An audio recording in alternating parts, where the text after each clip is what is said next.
Amid a brutal winter storm, the small Amish community of Lancaster was cut off from the world. But one humble farmer, laughed at for his excessive preparations, would soon prove that the Cold-Cellar tunnel he built years before wasn't just an oddity, it was a lifeline. As the snow piled higher and the winds howled, this simple creation would shelter lives, changing the way they viewed survival. Before we begin, share where you're watching from, and if the strength of faith and simple craftsmanship speaks to you, join us for tomorrow's tale. The bitter winds of winter had already swept through Lancaster, and Jacob Stoltzfus felt the chill deep in his bones. He stood at the entrance to his farm, watching the sky darken, knowing the storm was on its way. This was no ordinary blizzard. He'd seen the signs. The barometer had dropped sharply, and the animals in the barn had grown restless. The temperature was dropping faster than it should have been for mid-December. It was hard to believe that just months ago the surrounding fields were full of life. Now the soil lay frozen beneath a blanket of snow, and the trees stood bare against the cold sky. The thought of the long, lonely months ahead brought a sense of quiet resolve, one Jacob had always felt. He had spent most of his life preparing for moments like these, preparing not just with his hands, but with his faith. The tunnel beneath his barn had been his secret, and the neighbors had never understood. When he had first begun digging it in the early spring of the previous year, many had scoffed. "What need is there for a tunnel in Lancaster, they'd said. "Your cellar is enough. Why waste your time with this folly?" But Jacob knew something they didn't. Winters could be deadly, especially when the storm winds came howling over the plains, with snow heavy enough to bury homes. And as much as he trusted in his strong, well-built house, he trusted the earth more. The earth would always hold firm when the storm passed, and Jacob would find shelter there, if he ever needed it. Today the storm had come early. By noon, snow began to fall in thick sheets, blurring the landscape. Jacob hurried to finish his last task before the storm completely shut down the roads. He took a last look at his barn, where the tunnel entrance was hidden beneath a stack of firewood. There, in the dark, the earth had swallowed his work, preserving it for this very moment. By the time Jacob returned to the farmhouse, the wind was beginning to pick up, howling through the cracks in the walls. His wife Miriam was already lighting the stove, her hands deftly working, the warmth from the fire beginning to push back against the cold. The children huddled near the hearth, quiet as the storm raged outside. "There's no stopping it now," Jacob said, pulling off his heavy woolen coat and hanging it by the door. "We'll have to wait this one out." Miriam gave him a knowing look, though she didn't say anything. She had long ago learned that when Jacob spoke of a storm, it was always with quiet certainty. He had grown up in these hills, and though the world outside had changed, his connection to the land had remained steady and strong. As night fell, the storm grew fiercer. The wind whipped around the house with a sound that was nearly deafening. The snow piled up outside in drifts, burying the barn and nearly blocking the windows. Jacob and Miriam sat with their children by the fire, doing their best to keep the spirits high, but even Miriam could feel the weight of the storm pressing down on them. The storm wasn't letting up, and it would only get worse. Then a loud knock on the door broke the quiet. Jacob's heart skipped a beat. No one would be out there in such conditions. He moved quickly, opening the door to find a young man, pale with cold, standing in the storm. "Please, sir," the man stammered, "we need help. Our family's cabin, it's trapped under the snow. We can't get out. My wife, my children, they're inside." Jacob didn't hesitate. His heart raced as the urgency of the situation set in. Without a word, he grabbed his coat and boots, heading for the barn with Miriam trailing close behind, the lantern casting a soft glow in the otherwise dark night. He didn't need to say anything to her. She knew what he was thinking. The Cold-Cellar tunnel was their only hope now. The night was a blur of snow, wind, and urgency. Jacob and Miriam led the young man, whose name was Samuel, toward the barn, where the storm's fury had already begun to pile snow against the door. Inside, the heavy air smelled of straw and the earthy, comforting scent of wood. But it was the dark, cold cellar beneath that Jacob had prepared with such care. His heart beat faster, the cold air biting through his woolen coat as he reached for the lantern hanging by the barn door. "Stay close," Jacob instructed, his voice barely audible over the howl of the storm. The lantern flickered in Miriam's hand as she followed him into the shadowed interior of the barn. The ground was hard with frost, and as Jacob moved toward the back, the tunnel entrance, now half buried by winter's blanket, was almost invisible. "Here," he said, pointing to the small wooden trapdoor beneath a stack of firewood. The storm outside made everything feel so distant, but inside this narrow tunnel the world was quiet, almost serene. Jacob had never shared the details of the tunnel with anyone. He'd kept it to himself, partly because he didn't want to risk others taking advantage of it. But in moments like this he realized the value of foresight. The tunnel had been dug to withstand the worst winter storms. Its cold walls would keep the temperature stable enough to protect them from the freezing cold, and its entrance was designed to be sealed off once inside. The three of them crawled down into the small stone chamber, and Jacob quickly secured the door behind them. Inside, the warmth from the lantern began to thaw the cold, but it was still bitterly cold. The supplies Jacob had stored here, root vegetables, jars of preserves, sacks of flour and oats, stood stacked against the walls in neat rows, just as they had been for months. "We'll wait here," Jacob said, his voice calm, steady. He helped Samuel sit by one of the shelves where sacks of potatoes were neatly piled. Miriam moved to one of the crates of jars, preparing to heat some water for tea. Jacob couldn't help but think of how he had spent the past year preparing this very space, each action driven by quiet faith that there would come a day when it would be needed. He had spent hours gathering the stones, laying them one by one, ensuring that the tunnel's structure would withstand the harshest of conditions. His hands had been sore, his back aching, but he had never questioned it. It was a labor of love, a belief that God would provide, but also that one had to be prepared for whatever trials came. Samuel looked at Jacob in disbelief. "How did you know?" he asked. "How could you have known?" Jacob met his gaze with a quiet smile. "I didn't know. I just did what I believed was right. Sometimes you prepare for the worst and trust in the rest." The hours dragged by in the cold cellar, each tick of the clock measured only by the soft crackle of the lantern and the muffled sound of the storm raging above. Samuel sat quietly, his face pale, his hands clutching a cup of warm tea that Miriam had made for him. Jacob, too, was deep in thought, his mind racing through the possibilities. He knew their family's cabin wasn't the only one in danger. The storm had already trapped many others in the valley. Some had gone to the town of Lancaster for supplies earlier in the week. But with the roads closed by snow, no one was able to travel in or out. The trains had stopped running, and even the post office had sent no word in days. No one knew how long the storm would last or how many families had been caught in its grip.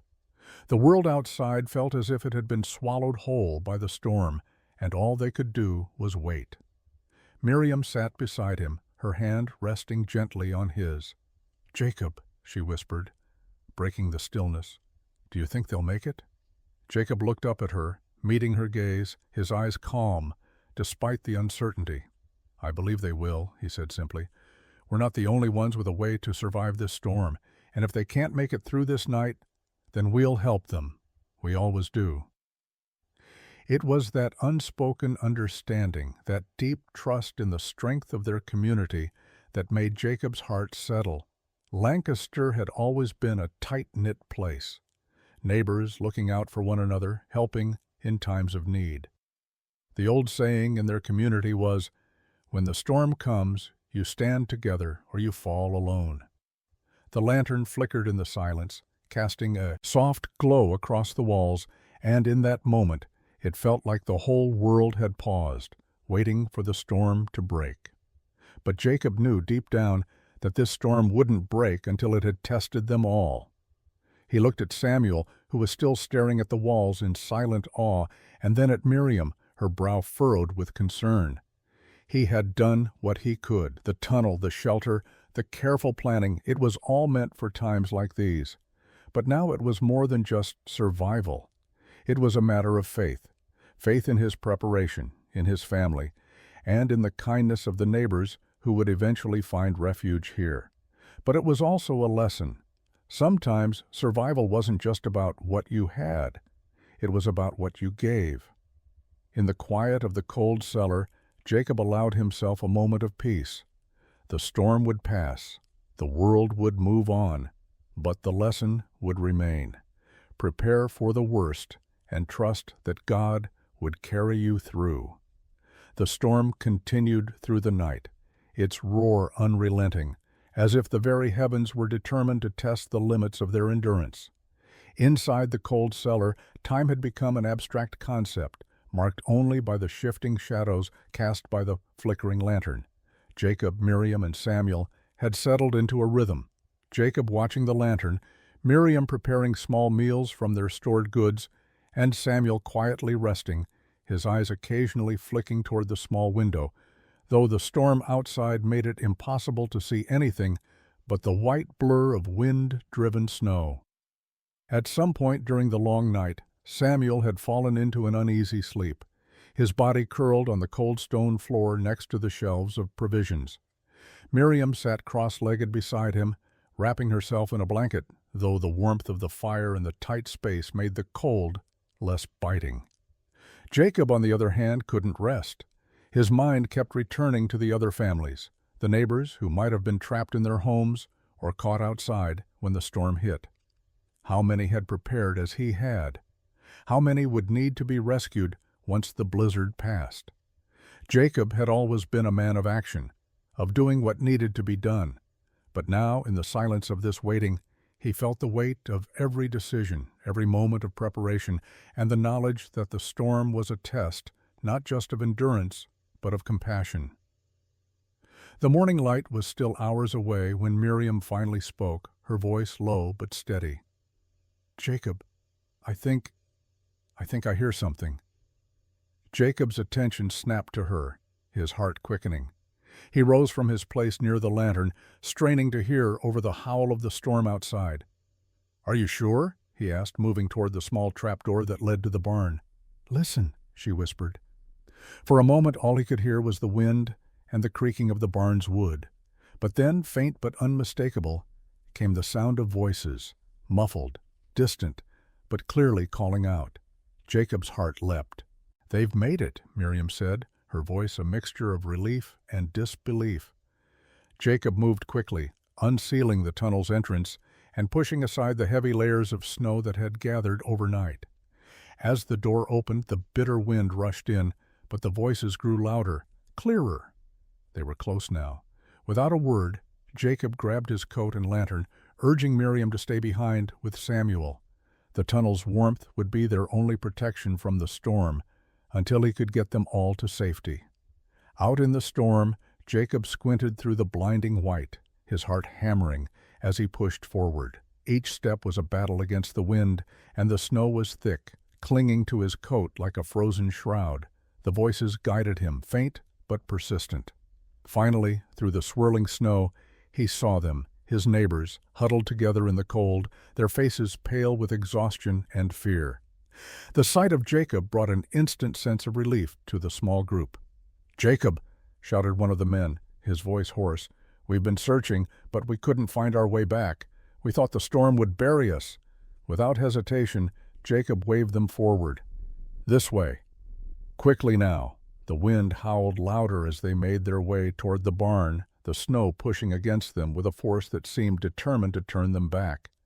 But Jacob led the way, his lantern casting a steady glow in the tempest. The small group of neighbors followed close behind, grateful to be found, yet struggling to keep up as the snow piled higher around their boots. "Is it safe?" one of the women asked breathlessly, glancing nervously at the swirling snow. "It's safe," Jacob assured her, his voice calm despite the raging storm. "We've built a place where the storm can't touch us." As they reached the barn, Jacob led them into the warmth of the tunnel, guiding them to the cellar where Miriam and Samuel waited. The air inside was warmer, a stark contrast to the freezing winds outside. One by one the neighbors entered, their faces a mix of exhaustion, relief, and awe. "Thank you," said the man who had spoken earlier, his voice thick with emotion. "We thought we were lost, but you saved us. You and your faith in the land." Jacob nodded, but his gaze shifted toward Miriam, who was already busy preparing hot tea for the newcomers. "We saved each other," he said simply. The group huddled together in the small cellar, sharing warmth and provisions as the storm raged on outside. As the hours passed, Jacob could feel the weight of the storm lifting, not just from the weather, but from the collective sense of hope that had begun to fill the tunnel. They were safe, for now, and the storm would eventually pass.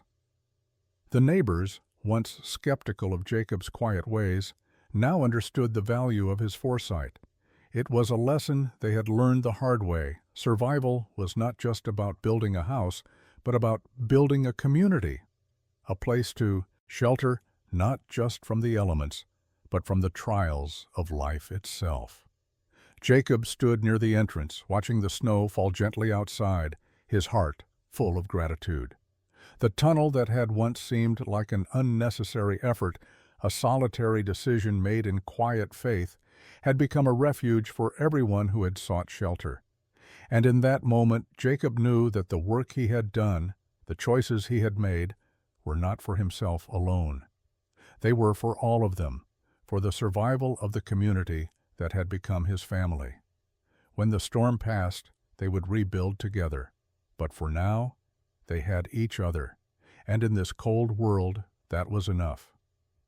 By the time dawn broke over Lancaster, the blizzard had begun to subside. The howling winds had quieted, leaving behind a landscape draped in heavy snow. The world outside was muffled, a world of white silence, as if the storm had erased all traces of the land that lay beneath it. But inside the cold cellar there was warmth, both from the fire Miriam had built and from the quiet understanding that had settled among the group. Jacob stood by the lantern, watching the flame flicker as it cast long shadows on the stone walls. The storm had tested them all, but now, in its wake, they had something they hadn't had before, a deeper bond forged in the heat of adversity. The night had passed in peaceful stillness, broken only by the occasional rustle of blankets or the soft murmur of voices as everyone found a place to rest.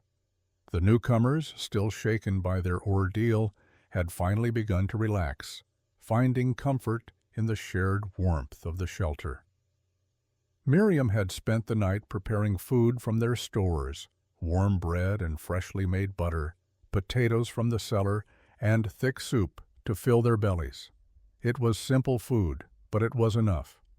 When everyone sat together, eating quietly and listening to the crackle of the fire, Jacob could see the gratitude in their eyes. It was a look that spoke more than words ever could. It was a look that said, "We're alive." "We should start clearing the roads," one of the men, David, spoke up after a while, his voice hoarse but determined. "The rest of the town will need help too." Jacob nodded, setting down his cup. "We'll help them, but first we need to check the barns. We've got enough provisions to last a while, but I want to make sure everyone has what they need to get through the next few days. We can't risk running out of supplies." Miriam smiled at her husband's quiet authority.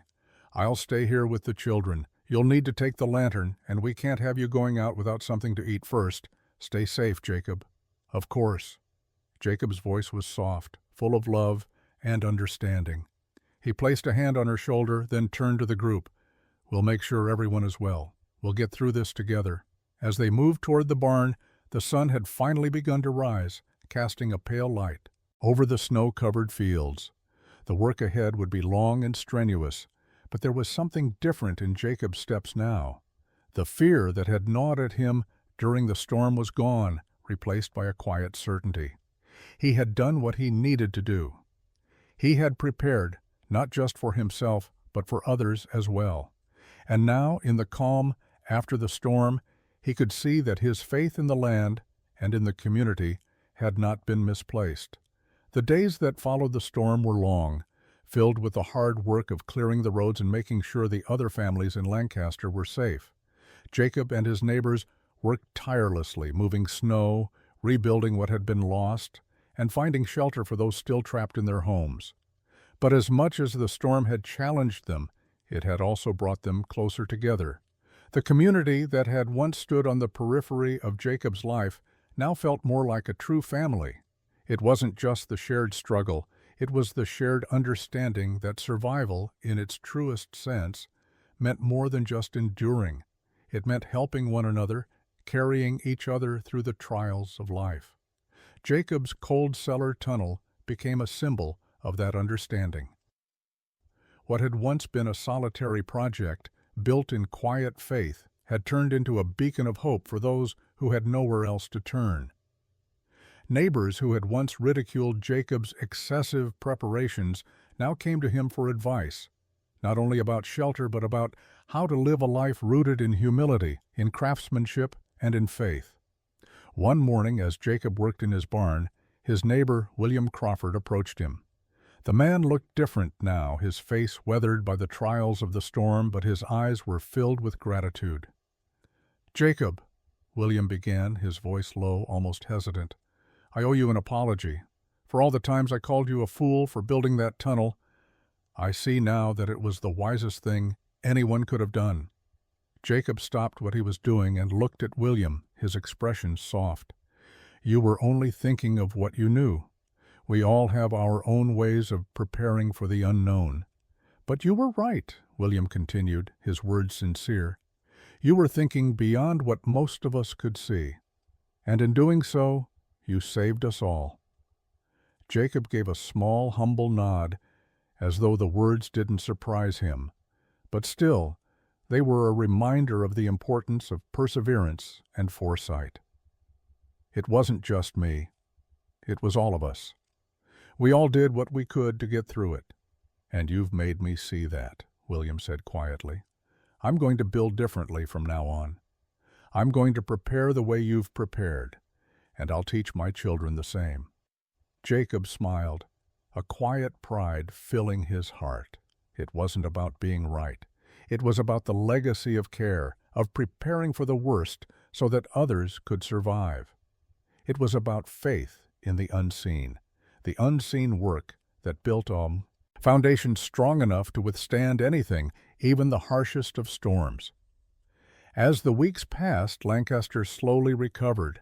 The roads were cleared, the cabins repaired, and the community, stronger for the trials it had faced, began to settle into its new rhythm. Jacob continued his quiet work, making sure everyone had what they needed, but now his work felt even more meaningful. The storm had passed, but the lessons it had taught about community, about faith, and about the power of quiet perseverance would last forever. The spring thaw came gently, as it always did, but even the warmer weather could not wash away the memories of the storm. For weeks after the snow had melted, Lancaster was a town of quiet reflection. The air was filled with the buzz of bees and the rustle of freshly budding trees, yet a subtle tension lingered beneath the surface.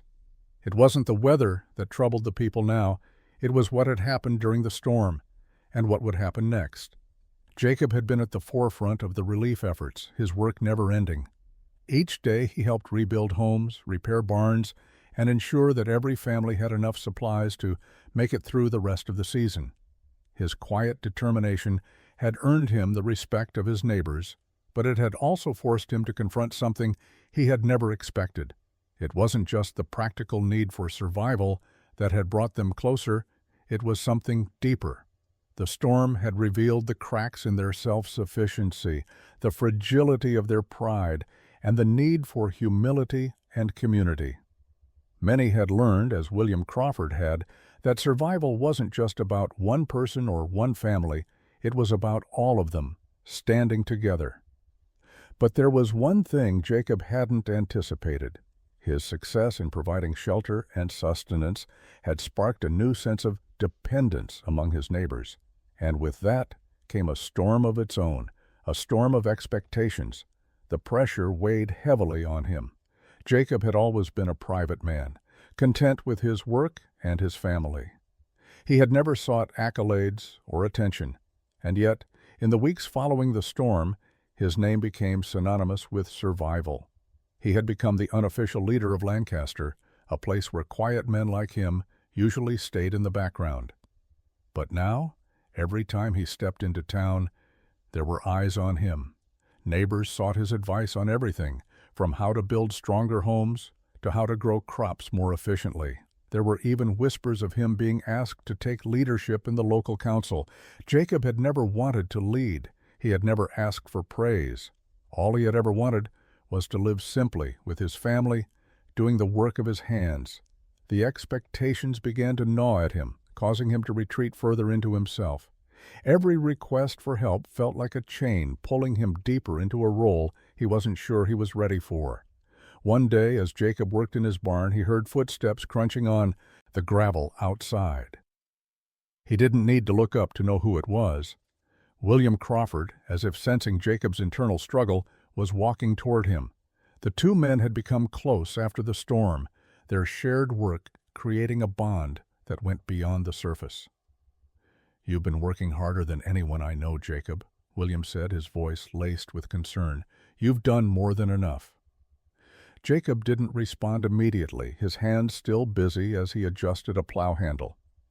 "I'm just doing what needs to be done." "Yeah, but that's the thing. You keep doing it. You keep carrying everyone else's burdens. And now it's like they're waiting for you to carry them forever." Jacob paused, his hands resting on the plow handle. He took a deep breath, staring at the simple wood beneath his fingers. "I never meant for it to be this way, William. I only wanted to help, but now it feels like I've become something I never asked to be. Everyone keeps asking for more. I don't know how much more I can give." William looked at him thoughtfully before speaking. "I think you've forgotten something, Jacob. You didn't just help because it was needed. You helped because it was right. And you're right. It's not just about one person. It's about all of us together. But now, maybe it's time to remind everyone of that. You don't have to carry the weight of Lancaster on your shoulders. None of us should." Jacob felt a weight lift from his chest, though the burden wasn't entirely gone. William's words struck deep within him, a reminder that the strength of a community was its ability to stand together. He didn't have to be the one to hold everything up, but the storm, in its own way, had shown him that when times were tough, others would step in to hold him, too. That evening, as Jacob sat with his family at the table, he spoke to Miriam in a voice filled with quiet resolve. "I think I need to talk to everyone. Tell them that it's time for all of us to step up. It's time for all of us to be part of the solution." Miriam nodded, her eyes soft with understanding. "Jacob, you've always carried the weight of this family and this land, but you've never had to do it alone. It's time for them to see that." Jacob smiled at her, the first real smile he'd had in weeks. The weight was still there, but now it felt lighter. And perhaps, just perhaps, the storm that had come so fiercely could now be weathered together. The next few days were filled with change. Jacob took William's advice to heart, and with a quiet determination, he called a meeting with the townsfolk. The gathering was held in the barn, the same place where months earlier they had all huddled together for warmth and safety. This time, the mood was different. The storm had passed, and with it, a new understanding had begun to settle in. Jacob stood at the front, his hands resting calmly by his sides. His voice was steady but firm as he addressed the crowd. "We've learned a lot over the past few months. We've learned that a storm doesn't just test our strength, it tests our resolve. It tests who we are when the wind howls, when the earth shakes, when everything we thought was solid is suddenly uncertain." He paused, scanning the faces in front of him. The room was full of people, some who had laughed at his preparations, others who had come to depend on them. Now they were all looking at him, waiting for his next words. "I built that Cold-Cellar tunnel to survive one storm, but I didn't do it alone. None of us can survive these trials alone. We've proven that. But now we need to take what we've learned and build something that will last beyond just one winter. We need to build a future, not just for our families, but for each other." The room was silent as Jacob's words sank in. He could see the change in their eyes, the recognition that this wasn't just about one man's work, but the collective effort of a community. Jacob had given them a foundation, and now they needed to build on it together. We need to build stronger homes, sure, but we also need to build stronger connections. We need to help each other in the ways that matter most. When someone stumbles, we're there to catch them. When someone is in need, we don't wait for someone else to step in.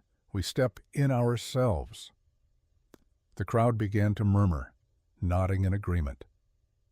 Jacob felt a sense of relief wash over him. For the first time in a long while, he felt he wasn't carrying the weight alone. "We will start rebuilding our homes," Jacob continued, "but more importantly, we will rebuild our community together." By the time the meeting ended, there was a new energy in Lancaster. The storm had taken its toll, but it had also given them something invaluable, a renewed sense of unity. The work was far from over, but now Jacob could see that they weren't just surviving anymore. They were thriving.